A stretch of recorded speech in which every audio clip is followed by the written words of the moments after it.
Okay, today we're going to practice writing the letter A. And as you can see, there's an uppercase letter A and a lowercase letter A. So let's practice writing and drawing the letter A with our finger.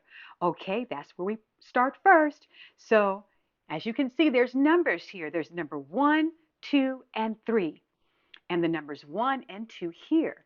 That just means the order in which you draw the letter. There's steps. So let's start with the first step, which is draw down. That's step number 1. Step number 2 is to draw down another line.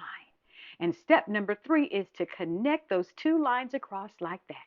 So let's draw our letter A again. Step 1, step 2, step 3. Okay? And then with the lowercase, we draw like almost like a circle, step 1. And then we draw this way, one line down, just like that. Okay? Again, 1, 2. Okay?